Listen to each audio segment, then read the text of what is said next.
doctors at my family's local clinic, I happened to be there yesterday, they said, oh, be sure to ask these fellas this, so if I may. Too often a person is incarcerated who is suffering a medical emergency. And too often they're simply considered a druggie who's going through a drug-induced high or going through withdrawal. Most major hospitals, and mine happens to be with the St. John's Family Clinics, hospitals and clinics in the Tulsa area make their information available 24 hours to law enforcement checking on this. This is essential in some cases and saves money, hypothetically, to the jail medical staff. Would you be willing to check medical records on incarcerated individuals to make sure that all medical issues are addressed? And what other ideas do you have in this area?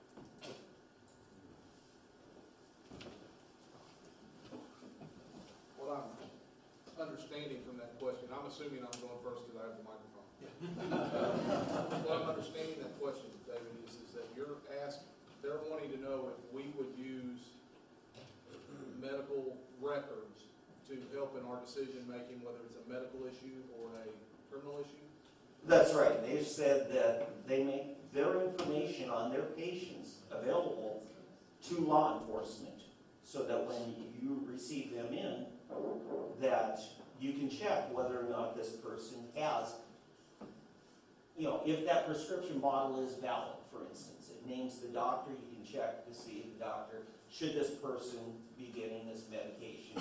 Or would you just wait for your own medical staff in the county jail to go through the whole procedure from the beginning? I would very much love that program. I have not seen a program where the hospitals would cooperate with us in the least due to HIPAA. So if there was a way to check to see if there is a medical issue, if they were truly, died or issued that medication, if that was truly something they needed, then absolutely we would make use of this. I don't think anybody up here would, but I don't think that's the case. We are not having a lot of luck getting around HIPAA all the time.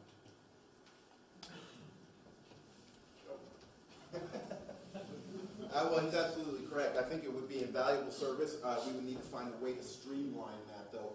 And I can tell you, having worked homicide for 11 years, that oftentimes at some of our hospitals, they would refuse to release records on dead people that died as a result of their injuries because of, one, a confusion on HIPAA laws on their side as well as on law enforcement. So I think it would be invaluable to have those records up front and be able to deal with the individual from a mental health standpoint if we had that information available.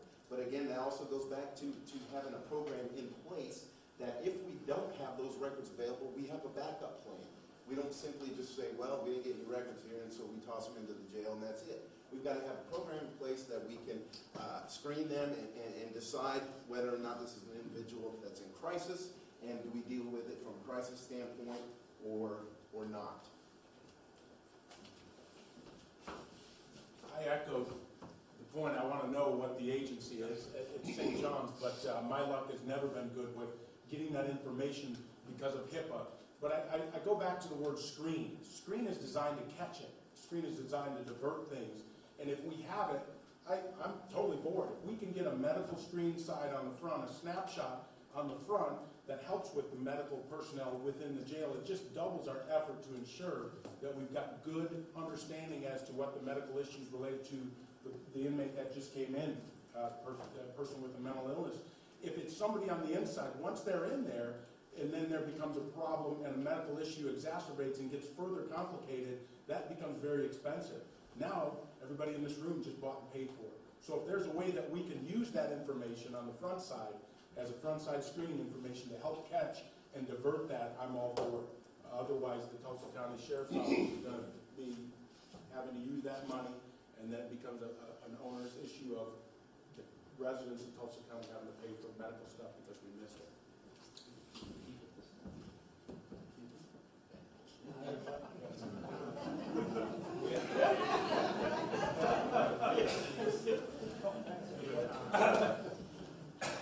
I agree with what they just said. the HIPAA laws, I personally was in a car wreck where I was hit by a person under DUI, and I personally tried to get my own records for 3 weeks now. So if somebody has an in at St. John's, please help me, because I personally went down there and signed all the paperwork and everything. I can't even get my own records.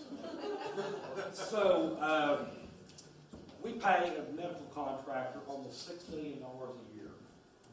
That should be in their contract. This contract is less than 20 pages, folks. That's ridiculous. That is the most ridiculous thing I've ever seen in my life when I started researching. Because I had several problems with this company, because I'm directly involved with them with trying to get medical runs and stuff done. And that would be up to them to try to get these records. We're paying them $6 million. Yeah, so they're going to benefit the office and the inmates. Yeah. But as far as the sheriff doing it, no. But making sure the contractor that we're paying all of our money to, yes, get our records. And get mine if you can. I don't care about him, but somebody's bring it to me. So I said at the beginning that I would talk a few times about access of care, and absolutely, if that program is available, and it's something that's a training issue where people don't know about it, I absolutely want to take advantage of it. Like everybody else on the stage, it's been my experience with HIPAA. Right or wrong, there's been kind of an adversarial relationship between law enforcement and healthcare providers and sharing that information.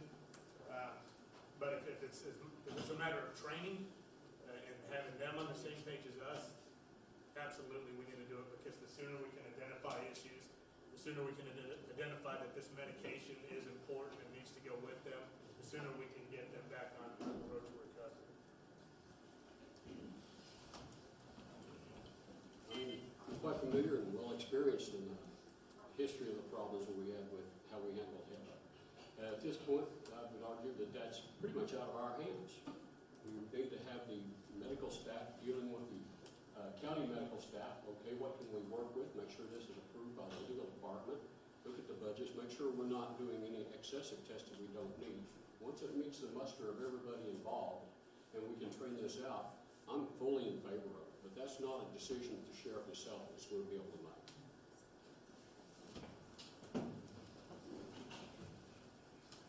I guess we can say ditto. There are mechanisms in place that we might be able to approach that's already where we got the medical system together. There's an organization called MMRS, Metropolitan Medical Response System. Whenever there's anything big happening in town, they come together and they work out, hey, how are we going to treat the people? Maybe we ought to touch base with them. They've already got all the hospitals together. And reach out to them and see if there is something. It could be that we need to go to the state and get the state legislature involved in this, because it would be a godsend for us to be able to pick up the phone, call St. John's, call St. Francis. Hey, can we find out about this person, what their medical history is? Because if somebody's got a medical history, let's get them some help. We don't need to lock them up. This would be a huge project. I've got about 25 years in business process improvement, helping companies understand what they do for a living. We cannot even communicate from Tulsa Police to the sheriff's office to the DA's office. The system that would be required to put this together, while a great out-of-the-box thinking idea, would be almost impossible without a huge sum of money dedicated to actually trying to generate a system that will allow somebody to find somebody, first of all, because it's not just hospitals, it'd be doctors and other people. The massive amount of information that would have to be brought together would only be brought together upon a complete understanding of the process from the time of the request to the time of the response.